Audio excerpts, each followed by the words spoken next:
Welcome, guys, to another episode of the Trading Titans podcast. So this is episode 11. Good to see all you guys watching the podcast and learning as we go. Makes me feel pretty good. So, yeah, I like it. Alright, so on today's podcast, now, easier than you think. Now, I'm going to take a look at today's quote. Now, look around, you at all throng of those you know and those you do not. You will find everywhere men whose sufferings have been greater. Legend has not granted exemption from misfortune, even to the gods. Seneca. Now, well, again, this is a really interesting quote because I think I'm trying to focus a lot more on the aspect of emotion, psychology, discipline. And what's happening is that a lot of traders are feeling kind of bad about maybe not getting things right in the past, right? This isn't something that you should feel, right? And that's the importance of this quote, is that misfortune happens to everybody.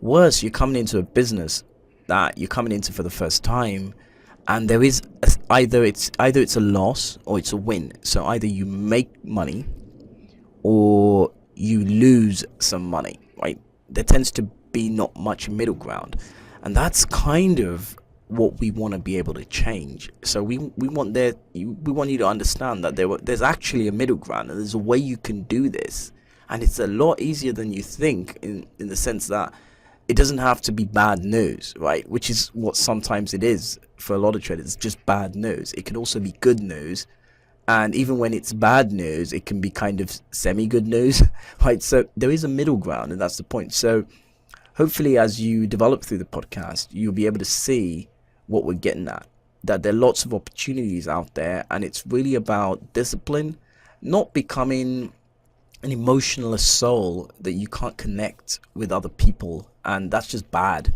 right? I don't know anyone that's worked out pretty well for if you don't embrace your emotions. So you got to embrace your emotions. You got to live life. You got to be happy. You got to like what you're doing. So you got to like the trade. You got to live, for the trade and have fun with it. It's not a chore, right? Because honestly speaking, if it feels like a chore and it becomes a chore, then I would suggest go back, do the day job again, which is a chore, mind you. I mean, the society that we've developed now, I think that if you're going to spend your days in front of a computer, right, let it be on your own terms. And the way we trade here, and that is the specific way we go about doing things, is we don't want you to spend too much time in front of the screen. The idea is being able to move from point A to point D in the fastest way possible, right? There will be mistakes, right? But we can't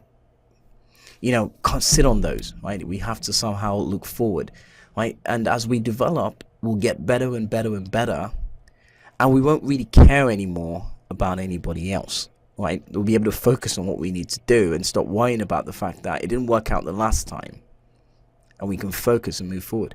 And it doesn't matter what kind of field you're in. If you're in the military, for example, people want to do things quick. They want to do things fast. They want to get the job done, and they got to do it fast because lives depend on it, right? In every other field, it's not quite like that, but trading is much like that. You want to be able to do it, get it over with, and go have fun. That's the point of it. If you can't enjoy your life while you're trading, and it doesn't matter. I mean, you don't have to. If you got a nice job that you enjoy, you don't have to go and quit it. Just do trading, right? But if you're doing trading as part of investing, then you shouldn't think of this as something that should eat up your time. You should be able to do whatever you're doing and do your trading and love it and go out and have some fun, right? And you should also be able to profit. It's not supposed to be a vice where you just keep pouring money down the drain. So all this kind of stuff, is kind of what we're trying to advocate here, is that you should be able to do this, and there should be a certain degree of comfort, right? In either case, let's forge ahead to the podcast so you see how today's trades went, how this week's trades went, and any questions, guys, just let me know. And once again, let's take it away. Alright, hi guys. Just taking a look now at UAN. So I've just literally put it in execution. So my intentions are for us to trade the gap again, so just highlighting that importance with gap trades. Now, we will monitor this to see how it goes. Again, risk management with this is slightly easier. And when we think of risk management, just as a bit of a clue, we can think about the highs and the lows, right? That's the most common thing people think about is what's the high price or the low price. But actually, that is not the most important bit when you risk manage. And risk management has a lot to do with volatility as well. And volatility tends to occur in an area of very low liquidity. So if you want to get a very good idea of risk management, it will take me a bit more than a short podcast to kind of work you guys through why my stops go where they go, because they will vary so many different times that no one can be able to discern a pattern. And there's a simple reason for that, is because in a nutshell, I need to be able to figure out more or less what the volatility is going to be. So that's another part of risk management. So if you want to know a little bit more about risk management, then I suggest that you take the transformation program or you come to the client room. It's really important that I get to sit with you guys and I get to show you guys what I'm doing. And this is a much more crucial element than actually doing like a short podcast where I give you a bit of an idea. So if you really, really want to get into the nitty gritty of it, and maybe you're struggling with risk management, maybe you're not, maybe you're just looking for a way to refine it. Again, I find if you don't have a need for something, you don't tend to look for it, right? So if you do have a genuine need to overcome risk management and it's probably hurting your trading, then you should let us know. So I haven't put any stop loss here at the moment because that's not what I intend to do. Right now, I just want to focus on the position and we'll monitor this through. Any questions, guys, let me know. But again, trading gaps are really, really important. And I'm going to focus on other aspects of the profile. There's so many different ways you can attack market profile. It is not just one way, guys. There are so many different ways. So hopefully, I'm going to be looking at all of those different ways as we go through the podcast. But for now, I'm going to focus on gap trades so we get used to the idea that gap trades are very, very consistent. We can really maximize on them, right? It's really, really crucial. Again, for those of you not familiar with market profile, just walk through the rest of the site that you want to right now. Just go read up and stuff like that. If you want to know more about market profile, we do offer a much more extensive program as well in market profile in the practical end of our transformation program, so that's another opportunity. But there's a lot of content about market profile, so I just suggest that you take a look around. Any questions, guys, just let me know. Okay, guys, here we go again.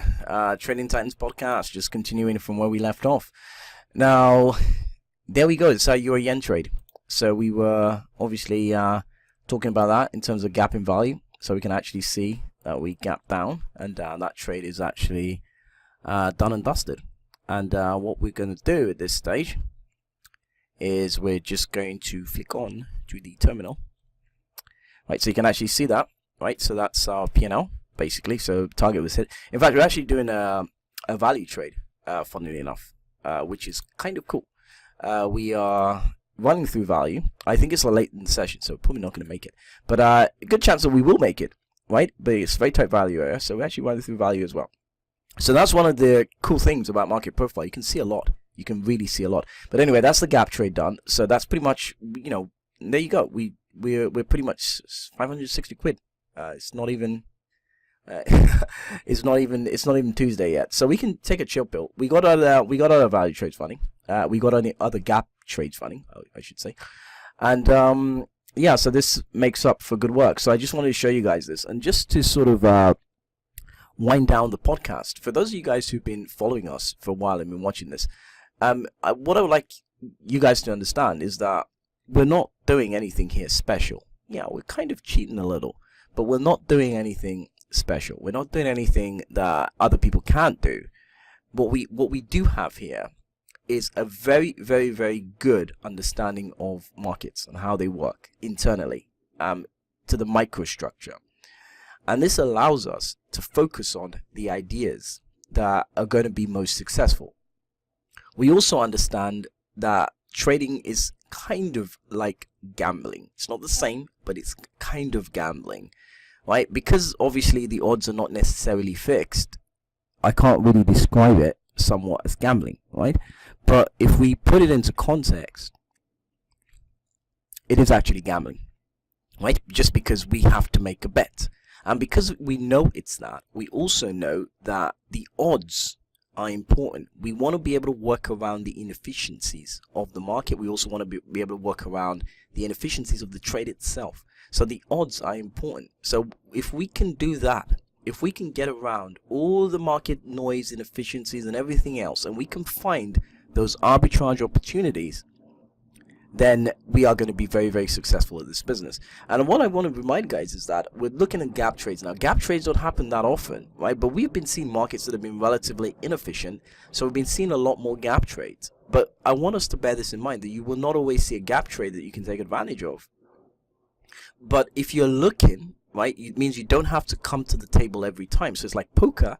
You don't have to play every hand, right? So you can wait and you can be patient till you see a gap trade. And timing will be crucial. So just like poker, you got to know when to raise, right? So the bottom line is that if you want to get the good psychological understanding that you need, then I would suggest that you look at our transformation program. One of the elements that we focus on is kind of building your mentality, right? The way you perceive the market. We kind of want to throw that shit out that you've been seeing around. We want to kind of move your mind, you just meld it a little bit, so you understand that this is a game that is not necessarily fair. And if you want to play it fair, you're in the wrong business. So largely speaking, we got to figure out a way, or we got to figure out the method that we're going to use that's going to give us higher odds against that of the market maker. It doesn't matter what they're telling you. It doesn't matter whether they say they're a market maker or they're not a market maker. So it's all just irrelevant. What we want to do is we want to come out on top, and that's our idea. That's how we succeed, right? So bottom line is that all these trades, I'm showing you guys this so you get an understanding that this is a new way to look at the market, guys. It is a new way, and once you've got that, call a spade, it is it. Anyway, that's it for this week's Trading Times podcast. You've seen the Euro Yen trade. If there is anything else, I shall be sure to update you guys. Okay, guys, so this is just an extension to the podcast. So this is my Euro dollar trade, the one that I actually hadn't covered as we were going through the podcast. So what you're going to see is that I've already got the trade's actually doing quite well. So it's heading to trade the gap now. Now, since I've already done about 50% of the way, and this is a cool thing I'm going to show you guys in terms of an additional understanding to risk management, right? So rather than go through the trouble, and that's what I said, if you guys want to know a little bit more about risk management, so if you're watching this for the first time and you're not really familiar with the podcast at all, then what I suggest you do is take a look at our transformation program, or our client room, right? Because we do deal with a lot of risk management in both. However, the transformation program is much more dedicated to that. So do take a look. You need to head to, you will not find this in the vault, right? So you need to head to www.tradersclub.london and take a look at the transformation program, or get in touch with us directly at admin@tradersclub.london, right? So if you genuinely want to see how we deal with this stuff, then get in touch with us directly. So what I'm going to do at this stage is I'm just going to move. So just give me a second.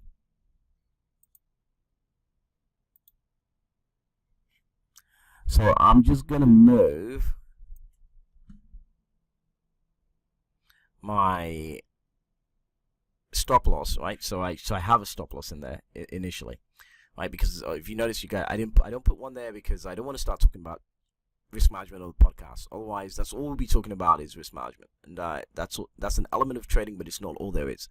Right, so I'm just gonna. So if you want to learn more about risk management, then you should consider the transformation program. It makes absolute sense because that way, we kind of dedicated to kind of working with you. So now what I'm going to do is I'm just going to break even the trade. Now, some of you may not know how to do this, but basically what I've done is I've just moved my stop beyond my entry, which means that if this market was to cycle back, like, very irrationally, I'll get taken out for even, because as it stands at the moment, I've got a significant amount of profit on the week. All right, so just to give you guys a bit of a snippet to that. So these are the trades that have been run this week. So I'm actually on a net P&L. My dollar MXN trade didn't quite work out the way I wanted, so I had to exit pretty fast.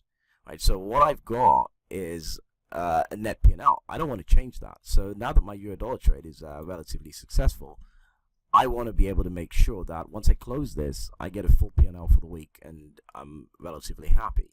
So I'm prepared to sort of sit in this one, right, and break even it. So if it doesn't work out, I'm happy to settle with what I got for the week. Any gain is a gain, right? So I'm not going to complain. So ultimately, now the trade is break even, we are sitting still, and going forward, we shall see. So any questions, guys, let me know. But this is just an additional element of risk management that I felt is essential to kind of bring into the podcast, because obviously we've covered a lot with gap trades. So I'm going to link this to the other podcast that we just done with the Euro Yen trade. So you're going to be seeing this as one straight loop. All right, so any question, guys, just let me know. And thank you for watching Trading Titans podcast. Keep following. You can follow us on Twitter at Traders Club LON. Right, so that's the Twitter handle. Again, you can check us out if you want to follow the podcast and you're not viewing this via www.marketprofile.org. You've seen this on YouTube. Then just head over to www.marketprofile.org and you'll be able to get the full range of podcasts.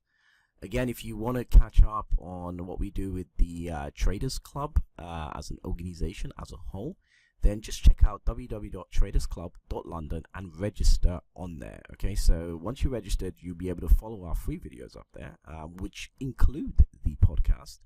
So you can also watch them via that. But it gives you access to some of the other stuff we do, especially around educating traders, one-on-one tuition, and that kind of thing. So if you want to actually up your game and become what you think you were born to be, then ultimately you should check out the education stuff. All right, it's pretty good. We put a lot of time, energy, and effort into developing it. So it's not like one of those shit programs that you do for a couple of weeks and then you don't get anything from it. We wanted it to be like a financial diploma, so we put a lot of energy into it.